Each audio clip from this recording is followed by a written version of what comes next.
Hello दोस्त। मैं अनिल कुमार भागलपुर से।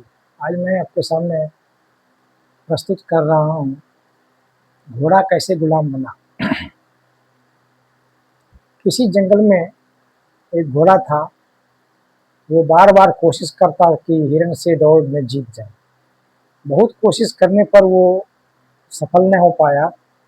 वो दुख और ईर्ष्या से भर गया। किसी भी कीमत पर हिरण को हराना उसकी जिंदगी का एकमात्र लक्ष्य बन गया।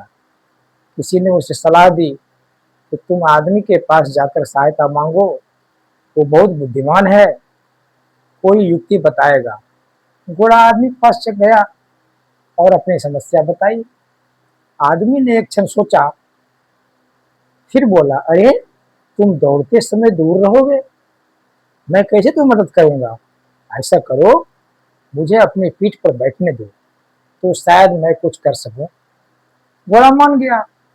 अब आदमी बोला, तुम दौड़ोगे तो मैं गिर जाऊंगा, जमकर बैठने के लिए कुछ कपड़ा आदि पीठ पर रखने दो भाई।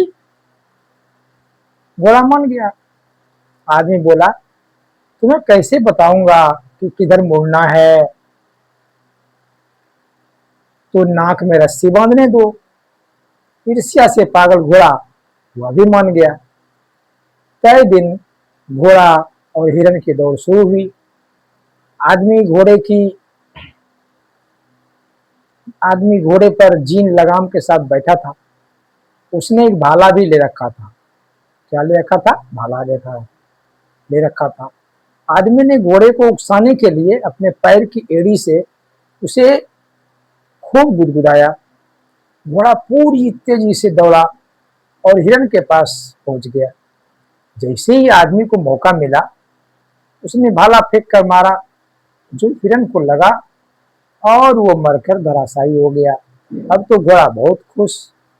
हिरण हार भी गया और मर भी गया। क्या बात है। घोड़े ने आदमी को धन्यवाद दिया। वो बहुत प्रसन्न था। आदमी ने मरे हिरण को भी घोड़े पर लादा और घर आ गया। उसने घोड़े की रस्सी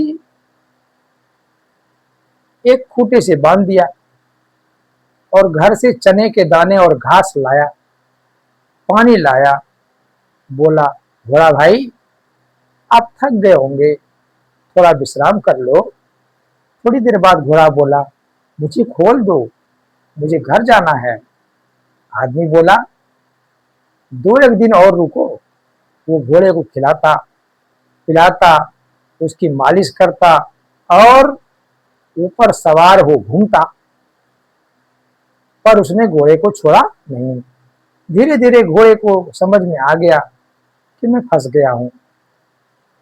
उसने उछलना कूदना और जिद करना शुरू कर दिया। तो आदमी ने उसे एकांत कमरे में बिना खाना पीना के बांध दिया। भूख और प्यास से मजबूर घोड़े ने आखिर आदमी की बात मान ली और घोड़ा गुलाम बन गया। मेरे कहने का मतलब, साथियों, हमें अपने विवेक और बुद्धि दोनों को अपने पास रखना होगा। धैर्य और संयम, इसे भी अपने पास रखना होगा। हमें वैंडरिंग यानी भटकने के लिए बहुत सारे रास्ते हैं, उनसे वो नहीं जाना है।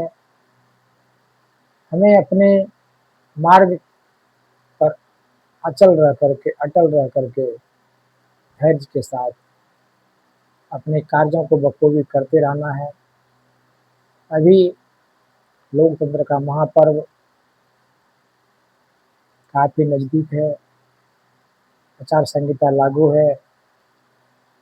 शिक्षक के नाते हमारा फर्ज है कि हम अपने जनता से यह कह सकते हैं कि मतदान आप करें। आप एक स्वतंत्र स्वच्छ लोकतंत्र की स्थापना करें, इसमें अपनी भूमिका को निभाएं। धन्यवाद। जय बिहार।